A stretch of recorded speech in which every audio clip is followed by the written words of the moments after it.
हर हर महादेव बंधुओं, मैं सचिन कुमार मिश्रा अपने YouTube channel Shri Sachinesh astrology पर आपका स्वागत करता हूं।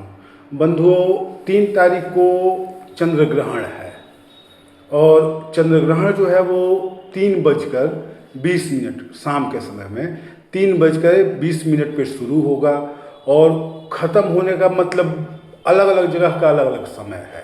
जो मोक्ष समय टाइम है कि कब मोक्ष होगा, कब ख़त्म होगा, तो वो अलग अलग जगह का अलग अलग टाइम है।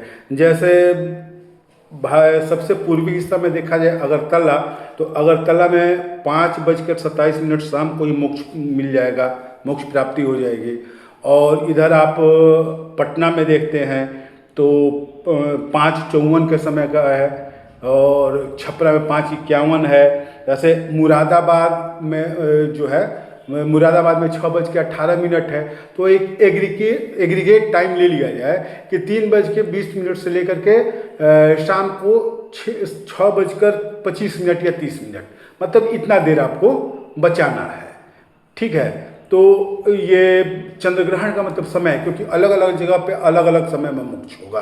तो अब चूंकि वीडियो सबके पास जा रहा है तो कौन कहाँ का है कौन जानता है, इसलिए अच्छा ये होगा कि 6:25 तक का समय आप मान के चलिए कि ग्रहण रहेगा। तो उतने बजे तक 6:25 तक या 30 तक आप लोग सावधानी बरतेंगे। अब इसमें एक चीज़ ध्यान देने वाली बात ये है कि ग्रहण जो है भारत में दिखाई नहीं देगा तो भारत में असर नहीं होगा, विदेश में दिखाई देगा तो विदेश में असर होगा, ऐसा नहीं है। सबसे पहली बात तो ये जो 3 तारीख का ग्रहण है, तो ये चंद्र ग्रहण है, तो ये भारत के पूर्वी हिस्से में दिखाई देगा। पूर्वी हिस्से मतलब उधर अरुणाचल प्रदेश, मणिपुर वगैरह उस साइड में दिखाई देगा। तो मणिपुर, अरुणाचल प्रदेश मतलब जो भारत का पूर्वी हिस्सा है, उस पूर्वी हिस्से से हम लोगों की दूरी कोई मतलब लाख किलोमीटर की दूरी नहीं है, मुश्किल से 1,500 किलोमीटर है। और ये कॉस्मिक रेडिएशन होता है, कॉस्मिक रेडिएशन होता है। तो इसका असर हम लोगों के पास पहुंचने के में मुश्किल से 1 सेकंड का समय लगेगा, क्योंकि लाइट का स्पीड 3 लाख किलोमीटर पर सेकंड होता है। बड़ा स्पष्ट बता रहा हूं, अगर समझ में आया तो ठीक है, तो जो बता रहा हूं वो सुन लीजिए कि अगर कोई भी खगोलीय घटना घटती है तो आपको दिखाई दे या न दे, आपको दिखाई दे या न दे, उसका असर आप तक आता है, निश्चित रूप से आता है। तो जो ग्रहण होगा इसमें कॉस्मिक जो रेज आएंगी, रेडिएशन होगा, उसका असर पूरे पृथ्वी पे किसी ना किसी रूप में होगा, पहली चीज। दूसरी सबसे बड़ी बात यह है कि अगर उसका असर, सूर्य ठीक है नहीं दिखाई दे रहा है इस समय रात का समय, लेकिन उसका असर है, तभी तो टेम्परेचर यहाँ का नॉर्मल है 25 डिग्री से 30 डिग्री के बीच में। अगर ऐसा नहीं होता तो रात के समय यहाँ मौसम एकदम ठंडा हो जाता, -100 डिग्री के आसपास टेम्परेचर पहुँच जाता। तो ऐसा नहीं है, इसलिए हर खगोलीय घटना का असर पृथ्वी पर पड़ता है, जहाँ जहाँ जो भी मतलब इसके आसपास के सौरमंडल के ग्रह हैं उन पर पड़ता है, इसलिए इसका असर पड़ेगा। तो ग्रहण जो है चंद्र ग्रहण है, चंद्र ग्रहण का समय सुबह शाम को 3:20 से लेकर के और शाम को 6:25 या 30 तक मान लीजिए, और इसमें आपको बचाना है। अच्छा, चंद्र ग्रहण है, चंद्र ग्रहण का जो सूतक लगता है वो 9 घंटा पहले लगता है। चंद्र ग्रहण का सूतक 9 घंटा पहले लगता है, सूर्य ग्रहण का सूतक 12 घंटा पहले लगता है, इसको याद कर लीजिए। तो 3:20 में है, उसके 9 घंटा पहले से आप लोग अपना सूतक बचाना शुरू कीजिएगा, पहली चीज। और एक बात ध्यान दीजिएगा कि जो कॉस्मिक रेडिएशन होता है, कॉस्मिक रेडिएशन होता है, वो इस टाइप की किरणें होती हैं कि उनको हम देख तो नहीं पाते हैं, ठीक है, लेकिन उसका असर पूरा हमारे शरीर पे, हमारे खाद्य पदार्थ पे, बाकी अन्य जगहों पे भी पड़ता है। इसके कारण होता क्या है कि मना किया जाता है कि भोजन न करें, क्योंकि भोजन में, पानी में वो जो कॉस्मिक रेज आते हैं वो बैक्टीरिया उत्पन्न करते हैं। बैक्टीरिया होने के कारण क्या होता है कि बीमारी होती है, बैक्टीरिया जो बीमारी है वो बीमारी होती है। तो इसलिए इस समय खाने पीने का थोड़ा बचा देना ज़्यादा बेहतर रहेगा। और शाम को मोक्ष के बाद आप मतलब अपना नहा धो करके भोजन पानी कर सकते हैं। अच्छा, ग्रहण के शुरुआत में सूतक के पहले भी नहाना जरूरी होता है और ग्रहण के बाद में भी नहाना जरूरी होता है। तो इसमें एक चीज़ ख्याल रखिएगा कि सुबह में आप 9 घंटा पहले नहा लें और शाम को भी जरूर नहाइएगा। उसके बाद दान वान जो करना होता है वो कर लीजिएगा। ठीक है। अब एक बात और है कि किस राशि पे इस ग्रहण का क्या असर होगा, मैं ये बिल्कुल नहीं बताऊंगा। ये आप किसी भी कैलेंडर में, पंचांग में, या यूट्यूब पर कई चैनल हैं, वहाँ पे आप देख सकते हैं कि मेष राशि से अच्छा होगा कि बुरा होगा, वृश्चिक राशि में क्या होगा, ये आप देख लीजिएगा। मैं जो बताने जा रहा हूँ मतलब एकदम बिल्कुल साइंटिफिकली प्रूवन है, इसलिए बता रहा हूँ, इसको ध्यान दीजिएगा कि जो कॉस्मिक रेज आएंगी चंद्र ग्रहण से, जो खराब किरणें आएंगी हमारे पास, तो ये कॉस्मिक रेडिएशन होता है। कॉस्मिक रेडिएशन होता है तो ये एक तरीके का पोल्यूशन मतलब प्रदूषण होता है। पोल्यूशन मतलब प्रदूषण होता है। तो अच्छा, एटम बम में भी यही चीज़ होता है कि रेडिएशन का पोल्यूशन होता है। बम, परमाणु बम थोड़े ही है, विस्फोट थोड़े करके मतलब बारूद है और जान लेता है। वो प्रदूषण है जो धीरे धीरे बड़ी तेजी से चारों तरफ फैलता है और सब बर्बाद कर देता है। तो जो भी प्रदूषण रेडिएशन के माध्यम से फैलता है, जो भी प्रदूषण रेडिएशन के माध्यम से फैलता है, उस रेडिएशन को, उस प्रदूषण को सोखने की क्षमता सिर्फ दो ही चीज़ों के पास है, एक प्याज, दूसरा गाय का गोबर। फिर बता दे रहा हूं, एक प्याज, दूसरा गाय का गोबर। तो इसमें कोशिश ये कीजिएगा कि प्याज अपने आसपास रखिएगा, गाय का गोबर अपने आसपास रखिएगा, क्योंकि जो रेडिएशन होगा उसको ये चीज़ सोख लेता है। गाय का गोबर, गाय का ही गोबर होना चाहिए, भैंस का नहीं होना चाहिए। गाय का गोबर और प्याज, तो ये दोनों चीज़ें जो होती हैं वो रेडिएशन को सोख लेती हैं। तो इससे हम लोग उसके कुप्रभाव से बचे रहते हैं। अब बहुत लोग हैं, उस दिन काम होगा वो काम करेंगे, नहीं ध्यान देंगे, लेकिन जो बचा सकते हैं वो बचाने की कोशिश करेंगे। खास करके जो प्रेग्नेंट लेडी हैं, गर्भवती महिलाएं, इनको बचाना ज़्यादा जरूरी है, क्योंकि इसका असर पड़ने से, अब जैसे पेट में जो बच्चा होता है उसकी हड्डी जो होती है, वो हड्डियां हम लोग के कान की मतलब जितना मुलायम है उतना मुलायम उनकी हड्डियां होती है। मांस वगैरह तो छोड़ दीजिए, जो उनकी हड्डियां होती है वो, अब चूंकि शरीर का निर्माण होता है तो उनकी हड्डियां भी हमारे कान के जैसी मतलब मुलायम होती हैं। तो ऐसे कंडीशन में होता है क्या है कि वो जो रेडिएशन है उसका पूरा पूरा असर प्रेग्नेंट लेडी पे पड़ता है, मतलब खासकर बच्चे पर पड़ता है। जो पेट में बच्चा रहता है उसके ऊपर पड़ता है। तो इसके लिए प्रेग्नेंट लेडी को कोशिश ये करना चाहिए कि सोए नहीं, पहली चीज़ सोए नहीं।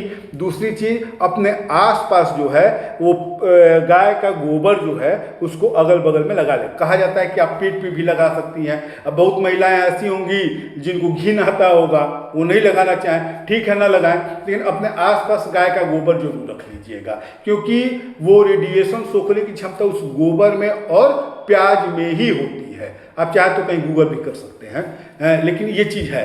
तो इसलिए इसको आपको ध्यान देना होगा कि इस रेडिएशन से बचने के लिए जो भी लोग हैं वो गाय के गोबर का निश्चित रूप से उपयोग करेंगे, अपने अगल बगल में रख लेंगे, उससे उस रेडिएशन से बचा जाएगा। अब दूसरी सबसे बड़ी बात यह है, मैंने पिछले वीडियो में बताया था कि 4 मुहूर्त बहुत शानदार होते हैं। 4 मुहूर्त बहुत शानदार होते हैं।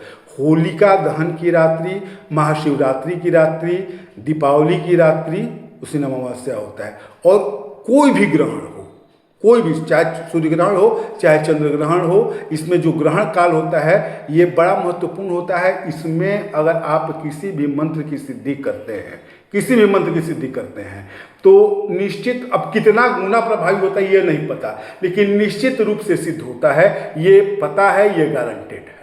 वो 1000 गुना फल मिलता है कि 1,00,000 गुना फल मिलता है, ऐसी कोई मशीन मेरे पास नहीं है कि मैं उसको चेक करूं, लेकिन इतना पता है कि उस मंत्र को उस दिन सिद्ध करने से वो फलदायी होता है, प्रभावी होता है। इसलिए जो भी बंधुजन मतलब पूजा पाठ में रुचि रखते हो वो अपने हिसाब से देख लें। अगर लक्ष्मी प्राप्ति के लिए अगर कुछ करना चाहते हैं तो माता लक्ष्मी के किसी भी एक मंत्र का मतलब उपयोग कर सकते हैं। किसी मंत्र को चुन लीजिए आप और 5 माला या 11 माला जितना आप कर सकते हैं उतना कमलगट्टा खरीद लीजिए। 5 माला का मतलब 540 दाना हुआ, 540 बार। 11 माला का मतलब हो गया 1188 बार। तो जितनी बार करना है उतना कमलगट्टा का दाना ले लीजिए, उसमें थोड़ा घी मिलाइए और सामने अग्नि प्रज्वलित कीजिए।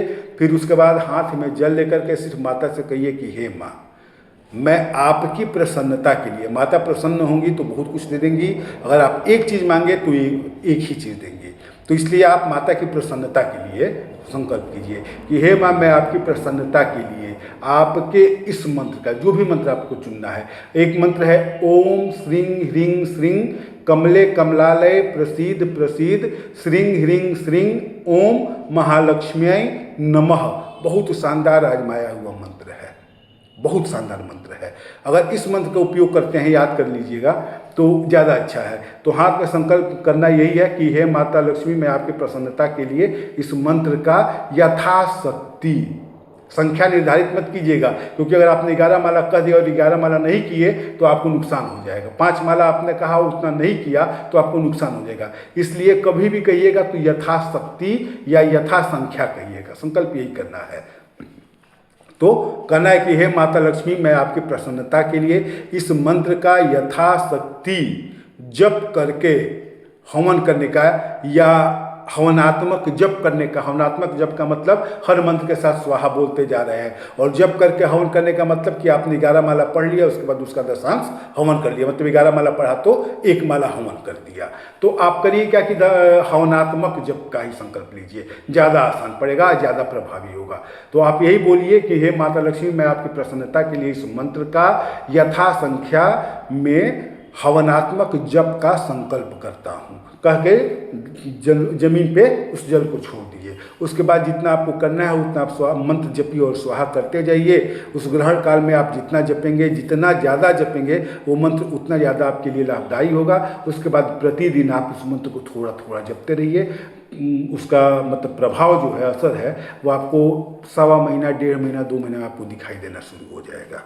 ये मतलब दिखाई देगा, आपको पता चलेगा कि हाँ, आपने माता लक्ष्मी का व्रत का मतलब प्रयोग किया है, तो आपको उसका क्या लाभ है ये आपको पता चलेगा।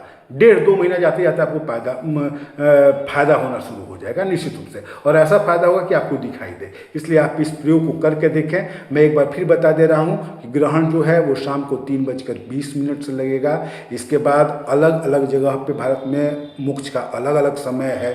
कहीं 5:27 है अगरतला में, 5:54 है पटना में, छपरा में 5:51 है, और इधर मुरादाबाद साइड में 6:18 है। तो आप 6:25 का एक औसत, 6:25 का औसत टाइम मान लीजिए। किसी के बीच में भारत में चाहे कहीं भी हो, आपको मोक्ष का समय मिलेगा, और इसी के बीच में आपको जप करना है, इसी के बीच में आपको मतलब जो भी बचाना है वो बचाना है, और बस करके देखिए क्या होता है।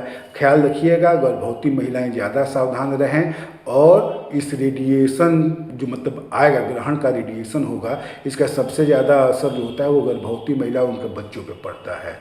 तो इनसे बचने का एक ही उपाय है कि कोई भी रेडिएशन हो। रेडिएशन क्या होता है? पोल्यूशन होता है, प्रदूषण होता है, और जो प्रदूषण होता है, तो रेडिएशन का जो प्रदूषण होता है उससे बचने का एक ही उपाय है, गाय का गोबर और प्याज।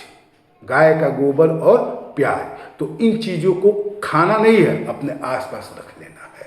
अपने आसपास आप रख लेंगे, उस रेडिएशन से आप बचे रहेंगे, कोई उसका बुरा असर नहीं पड़ेगा। बस, धन्यवाद बंधुओं। हर हर